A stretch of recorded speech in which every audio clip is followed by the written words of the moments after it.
زندگی میں اچھے لوگوں کی تلاش مت کرو، خود اچھے بن جاؤ، شاید کسی کی تلاش پوری ہو جائے۔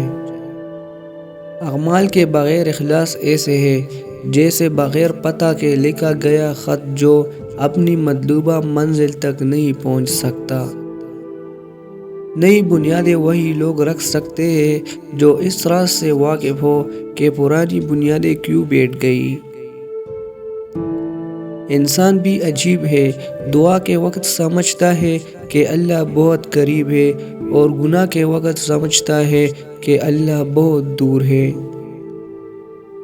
اگر اللہ پہ چھوڑاتا تو پریشان کیوں ہو، اور اگر بندے پر چھوڑاتا تو حیران کیوں ہو۔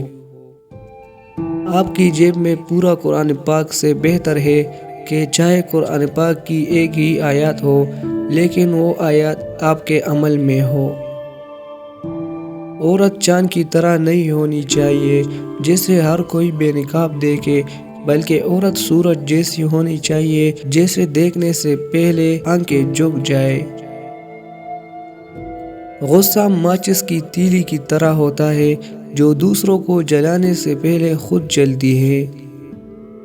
انسان کی مثال ریشم کی کیڑے جیسی ہے جو اپنے آپ کو ریشم میں قید کر لیتے ہیں اور پھر اس سے باہر نکلنے کی کوشش میں مر جاتا ہے، اور وہ ریشم جیسے وہ بناتا ہے وہ دوسروں کے کام آتے ہیں۔ اگر آپ آسائش چاہتے ہیں تو محنت کے ذریعے حاصل کریں، نہ کہ شادی کر کے جہیز کے ذریعے۔ کسی کو بھی اس کی ماضی کی وجہ سے مت پرکھو، ہو سکتا ہے وہ اب وہاں نہ رہتا ہو۔ چاہے کتنا ہی بوڑھا ہو مگر گھر کا سب سے مضبوط ستون باپ ہی ہوتا ہے۔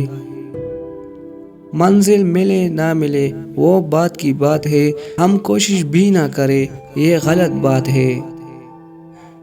جب تمہارے پاس رہنے کے لیے کسی کا کندھا میسر نہ ہو تو اپنے سر کو زمین پر رکھ لیا کرو۔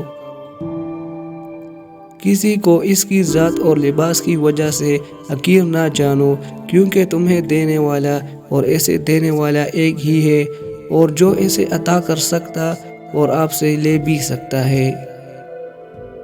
تکلیف ہونے پر جو بندہ سب سے پہلے یاد آئے وہ زندگی کا سب سے قیمتی انسان ہوتا ہے۔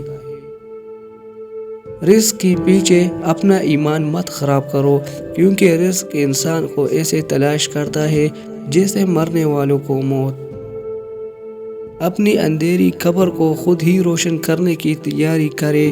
آج زندہ سے کوئی وفا نہیں کرتا، کل مردوں کے لیے کون دعا کرے گا۔ چینل پر نیو ہو تو چینل کو پلیز سبسکرائب کرے، ویڈیو کو فل واچ کرے، فرینڈ کے ساتھ شیئر کرے۔ شکریہ، اللہ حافظ۔